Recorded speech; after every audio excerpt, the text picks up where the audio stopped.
ఇప్పుడే వేడివేడిగా ఒక సినిమా చూసి వచ్చాను. చాలా సరదాగా హ్యాపీగా ఉండాలనుకుని వెళ్ళాం, కానీ ఓన్ ఎక్స్పెక్టేషన్ లేకపోతే కనుక సింపుల్గా వెళ్ళి ఏ ఫ్రెష్ మైండ్తో వెళ్తే కనుక చాలా మంచి సినిమా. అంతకుముందు ఉన్న ఇమేజెస్, ఇప్పుడు సంగీత్ శోభన్ అనగానే మనకి మ్యాడ్ గుర్తొస్తుంది, మ్యాడ్ స్క్వేర్ గుర్తొస్తుంది. ఇవన్నీ గుర్తుపెట్టుకోవద్దు. ఒక సింపుల్ రాకాస కథలో రాక్షసుడు ఉండే దగ్గరికి వెళ్ళినప్పుడు మనం 1950s 60s విఠలాచార్య సినిమాలు కనుక తెలిస్తే వాటికి సంబంధించిన సినిమాల్లో చాలా సింపుల్ ఎలిమెంట్ ఉంటుంది. పాతాళ భైరవికి గుహ కానీ ఇంకేదైనా చూస్తే ఎలా ఉంటుంది, అలాంటి ఒక కథను గుర్తు తెచ్చుకుని వెళ్తే కనుక అక్కడ వీళ్ళు కామెడీ ఎలా జనరేట్ చేస్తారనే పాయింట్ తీసుకుంటే కనుక ఇట్స్ అ బ్యూటిఫుల్ ఫిలిం. అది కాకుండా మనం మ్యాడ్ స్క్వేరు ఇట్లా నెక్స్ట్ లెవెల్ కనుక ఆలోచిస్తే కనుక అది కొంచెం ప్రాబ్లం. అది కాకుండా సింపుల్గా ఈ 2026 జనరేషన్కి సంబంధించి అమెరికా నుంచి వచ్చిన ఒక అబ్బాయి పెళ్లి చేసుకుందామని వస్తాడు, కానీ పెళ్ళి కాదు. ఆ అబ్బాయికి అనుకోకుండా ఈ రాక్షసుడు ఉన్న గుహకి ఏంటి సంబంధం అనుకుంటే మాత్రం ఇట్స్ అ బ్యూటిఫుల్ ఎలిమెంట్. ఒక చిన్న పాయింట్ తీసుకొని దర్శకురాలు మానస ఎంత బాగా దాన్ని స్క్రీన్ మీదకి తీసుకొచ్చారనేది మాత్రం ఇట్స్ ఎ ఛాలెంజ్. ఆ ఛాలెంజ్ని వాళ్ళ టీంతో కూర్చొని ఎలా వర్క్ చేశారంటే, ఇందులో కీలకమైనది ఫోటోగ్రఫీ చాలా బాగుండింది. అలాగే అనుదీప్ సంగీతం కూడా చాలా బాగుంది. ఇక టెక్నికల్గా ప్రొడక్షన్ వాల్యూస్కి సంబంధించి నిహారిక కొణిదెల గారి గురించి ప్రత్యేకంగా చెప్పాలి. చాలా బ్యూటిఫుల్గా, అంటే ఈ బడ్జెట్స్కి ఇవి వర్కౌట్ అవుతాయని ఆలోచించకుండా వీళ్ళు చాలా పెద్ద ఎత్తున చేశారు. మధ్యలో ఒక సాంగ్ వస్తుంది చాలా పెద్ద ఎత్తున.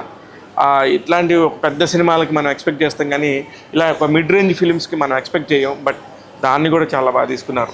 ఇలాగా ఒక 2000 సంవత్సరాల నుంచి ఒక 2000 సంవత్సరాల కిందట జరిగిన ఒక కథని ఇప్పుడు 2026కి జత చేస్తూ చెప్పడం అనేది ఒక సింపుల్ ఈక్వేషన్ లాగా బాగానే చెప్పుకుంటూ వచ్చారు. ఎక్కడ కూడా బోర్ కొడదు. ఫస్ట్ హాఫ్లో కొంచెం లాగ్ ఉన్న ఫీలింగ్ అయితే ఖచ్చితంగా ఉంటుంది. ఆ తర్వాత సెకండ్ హాఫ్లో ఎప్పుడైతే వెన్నెల కిషోర్ గారు ఎంటర్ అవుతారో ఇంక అక్కడి నుంచి గెటప్ సీన్ వెన్నెల కిషోర్ రెచ్చిపోయారనే చెప్పాలి.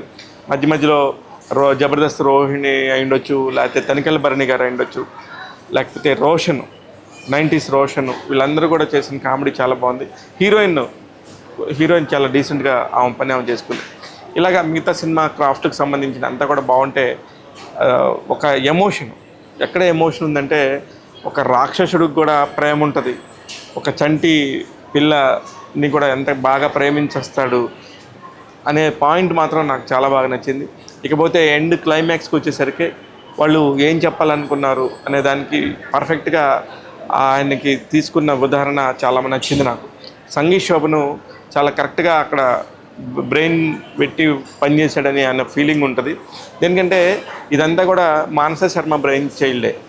ఒక చిన్న ఎమోషన్ని తీసుకొని దాని చుట్టూ ఎలా అల్లుకుంది అనే పాయింట్ని ఉన్న ఆ పర్టికులర్ లొకేషన్కి సంబంధించి ఎన్ని చేయగలరు, ఎన్ని జిమ్మిక్స్ చేయగలరు, ప్రేక్షకుడిని ఎలాగ కొంచెం ఆలోచింపజేయగలరు అనే పాయింట్ని వాళ్ళు తీసుకున్న విధానానికి చాలా బాగా నచ్చింది. దీని అందరికీ కారణం విఎఫ్ఎక్స్ వాళ్ళు చాలా పర్ఫెక్ట్గా చేయటం వల్లే కుదిరిందని నేను అనుకుంటున్నాను.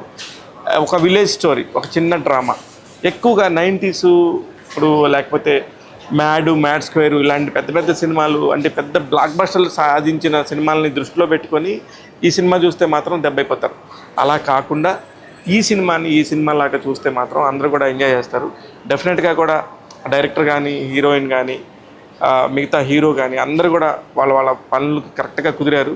ఒక విలేజ్ వాతావరణంతో తీసుకోవటం వల్లది ఈ కథకి అడ్వాంటేజ్. అన్ని రకాలుగా బాగానే కుదిరినాయి. డెఫినెట్గా ఈ సినిమాని థియేటర్లోకి వెళ్ళి చూడవచ్చు. సరదాగా చిన్నపిల్లలు ఫ్యామిలీతో కూడా వెళ్తే కూడా వాళ్ళు కూడా ఎంజాయ్ చేస్తారు. నెక్స్ట్ ఏం జరుగుతుంది, నెక్స్ట్ రాక్షసుడు ఎవరు అనేది మనం చిన్నప్పుడు కనుక ఎలా చూసాము సినిమాలో అలా చూడవచ్చు. డెఫినెట్గా ఆ ఫీల్ అయితే కనుక తీసుకొచ్చారు. ఎనీవేస్, రాకాస సినిమాకి సంబంధించి ట్యాగ్ తెలుగు ఇస్తున్న రేటింగ్ 3/5. నేను మీ శివ మల్లాల.